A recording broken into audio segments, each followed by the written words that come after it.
Alors que tous les constructeurs européens semblaient condamnés à électrifier leur gamme pour survivre aux sanctions de Bruxelles, BMW vient de révéler sa véritable stratégie pour les années à venir. Et contrairement aux discours officiels lénifiants sur la transition électrique, la réalité est bien différente. Le géant bavarois mise tout sur un retour complet au thermique dès 2027. Cette révélation, qui transpire à travers les décisions industrielles récentes et les déclarations de son PDG, Oliver Zipse, bouleverse tous les codes. Pendant que Stellantis accumule les rappels catastrophiques sur ses moteurs défaillants et que les ventes de Tesla s'effondrent de 60% au Royaume-Uni et 55% en Allemagne, BMW fait le pari inverse de ses concurrents. Mais comment en est-on arrivé là ? Comment une technologie présentée comme révolutionnaire peut-elle susciter un tel rejet ? Cette stratégie n'est pas née d'un coup de tête. Elle repose sur une analyse froide et implacable de l'état réel du marché automobile actuel. Car pendant que les bureaucrates de Bruxelles continuent de marteler leur dogme sur l'électrification obligatoire,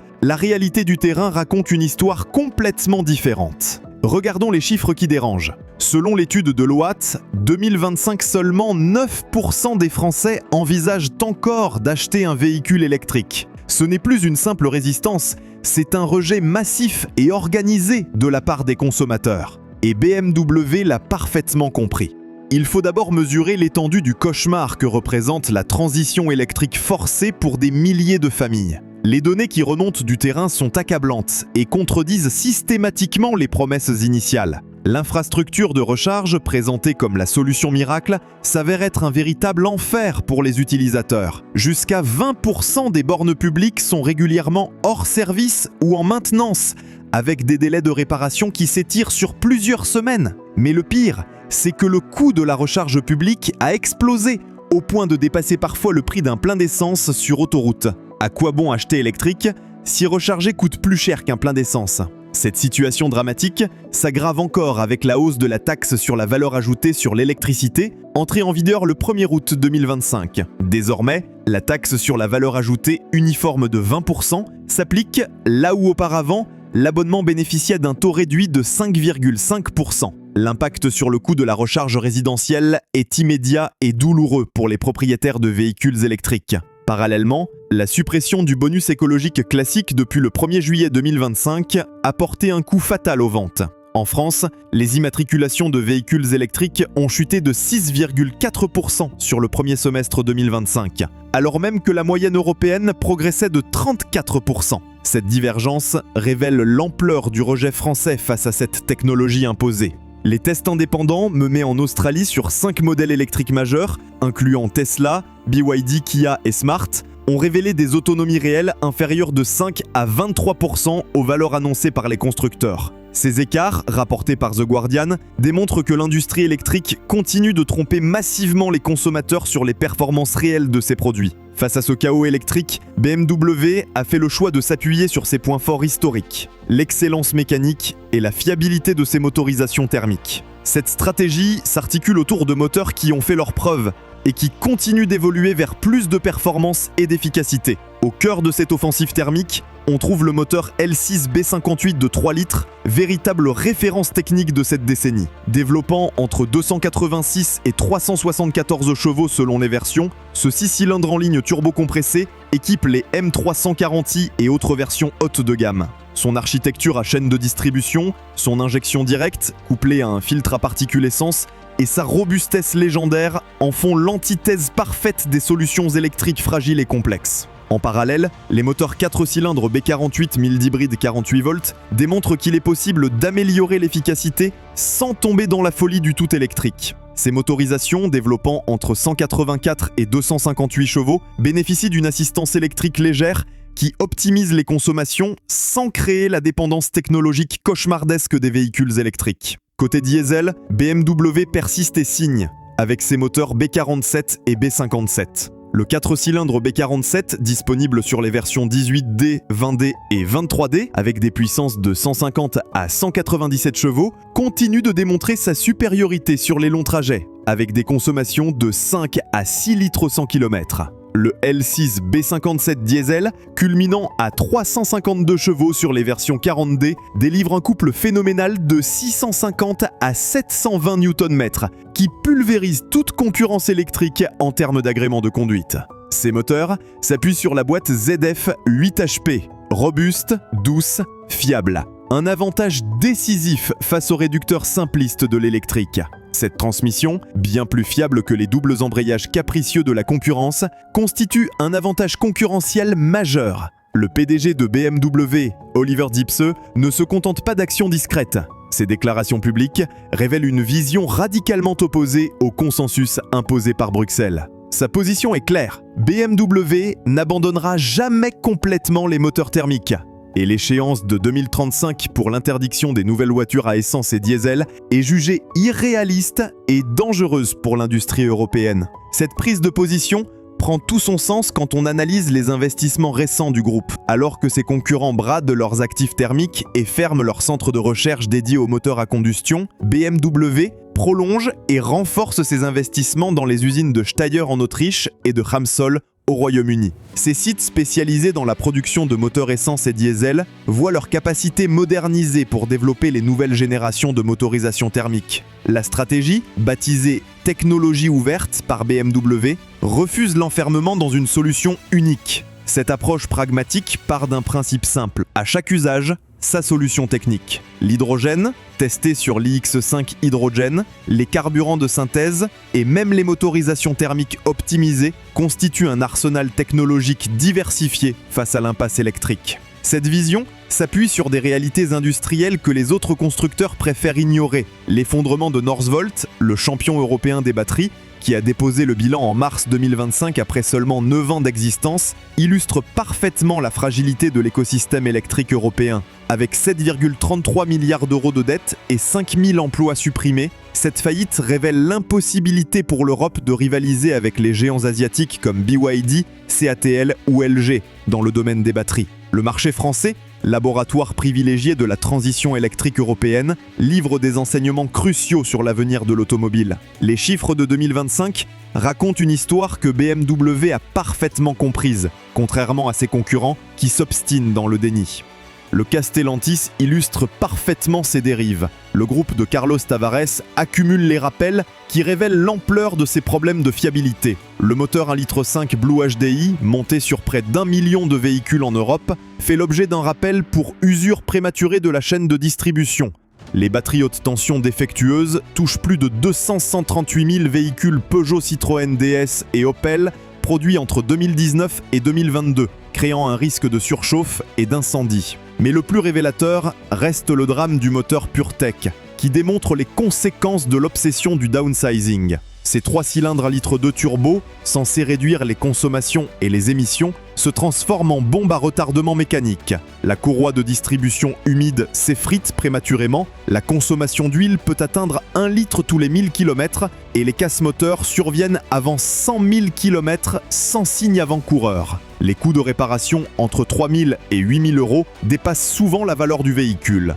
La Renault 5 électrique et l'Alpine A290, fleurons de la production française électrique, font déjà l'objet d'un rappel, touchant 15 722 unités produites entre septembre et décembre 2024. Le problème, une reprogrammation du calculateur de l'onduleur du moteur électrique principal peut provoquer l'impossibilité de démarrer avec l'affichage du voyant stop et du message panne moteur électrique.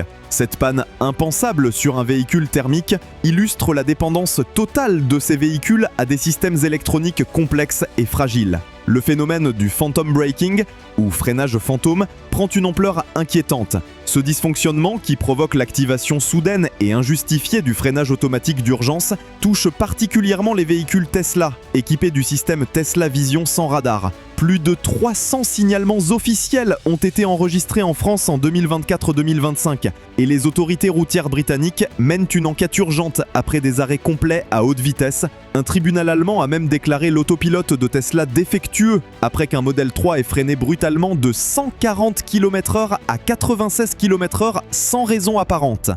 Les clients découvrent la réalité de l'usage quotidien de ces véhicules et font marche arrière. Les témoignages d'abandon se multiplient. Outre-Manche, où de nombreux propriétaires retournent aux motorisations thermiques en citant l'infrastructure défaillante et l'autonomie insuffisante. Parallèlement, l'industrie des batteries européennes s'effondre littéralement. Nordvolt en Suède, British Volt au Royaume-Uni, tous ces projets présentés comme l'avenir de l'automobile européenne finissent en faillite retentissante. Nordvolt, qui avait levé plus de 15 milliards de dollars depuis sa création en 2016, a déposé le bilan en mars 2025, avec plus de 7,33 milliards d'euros de dettes. Les 5000 emplois supprimés témoignent de l'ampleur de l'échec de cette filière soi-disant d'avenir. Aux États-Unis, la situation n'est guère meilleure. Fisker, qui promettait de révolutionner le SUV électrique avec son Océan, a fait faillite, en laissant ses clients avec des véhicules devenus inutilisables. Sans serveur, ni mise à jour logicielle, ces tas de ferraille connectés se transforment en déchets électroniques géants. Les propriétaires floués et abandonnés voient leur Fisker Océan bradé dans les enchères entre 10 000 et 15 000 livres,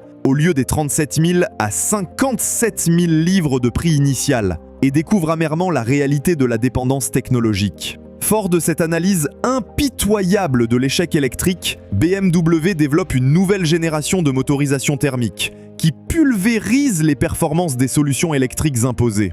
L'hybridation légère 48 volts, intelligemment dosée, apporte les bénéfices de l'assistance électrique sans les inconvénients de la dépendance totale aux batteries. Cette technologie, particulièrement aboutie sur les moteurs B48, améliore les reprises à bas régime et optimise la consommation en cycle urbain tout en conservant la simplicité mécanique des motorisations traditionnelles. Côté diesel, les évolutions des moteurs B47 et B57 intègrent les dernières avancées en matière de post-traitement des gaz d'échappement. Les systèmes SCR AdBlue de nouvelle génération, bien qu'imparfaits, permettent d'atteindre les objectifs de dépollution sans compromettre la longévité moteur, à condition d'un entretien rigoureux et d'un usage adapté. Pendant que Stellantis ferme temporairement son usine de Poissy en octobre 2025 et que Renault multiplie les rappels sur ses motorisations défaillantes, BMW fait le pari inverse, en investissant largement dans ses capacités de production de moteurs thermiques. L'usine de Steyr, en Autriche, spécialisée dans les moteurs diesel, voit ses lignes de production modernisées pour accueillir les nouvelles générations de motorisation B47 et B57.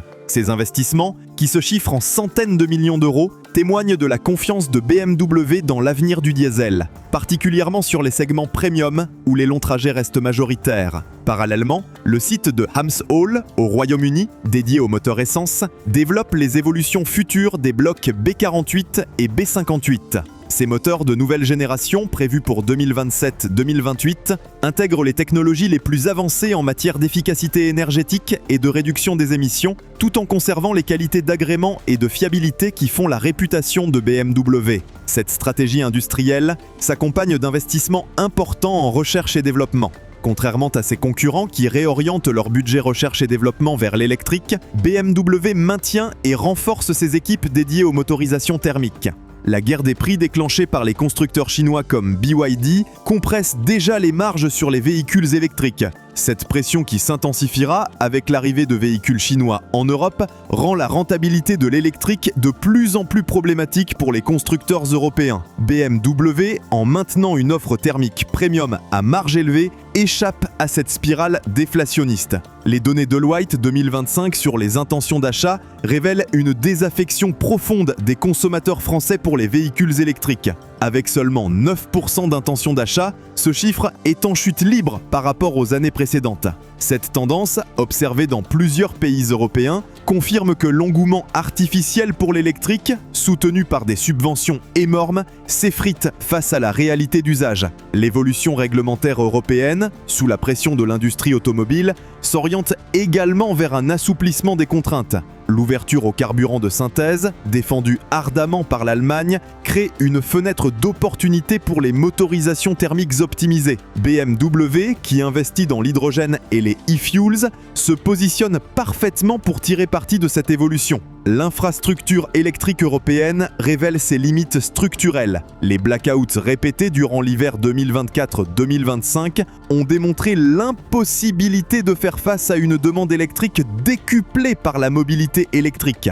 Les réseaux de transport et de distribution nécessiteraient des investissements colossaux que les États européens ne peuvent plus financer dans le contexte géopolitique actuel. La stratégie de BMW pour 2027 et au-delà ne relève pas du conservatisme, mais d'une vision lucide de l'évolution technologique et commerciale de l'automobile. En refusant l'électrification à marche forcée et en misant sur l'excellence mécanique traditionnelle, BMW trace une voie alternative au consensus imposé par Bruxelles. Cette approche, qui privilégie la diversité technologique et la réponse aux besoins réels des clients plutôt qu'aux injonctions politiques, redonne ses lettres de noblesse à l'automobile comme objet technique et culturel. Les moteurs L6, B58 et B57, véritables chefs-d'œuvre d'ingénierie, témoignent de ce que l'industrie automobile peut produire de meilleur quand elle se concentre sur la performance et la fiabilité plutôt que sur la conformité idéologique. L'avenir donnera raison à BMW quand les autres constructeurs découvriront l'impasse de l'électrique obligatoire, quand les consommateurs se lasseront des véhicules connectés capricieux et des autonomies décevantes,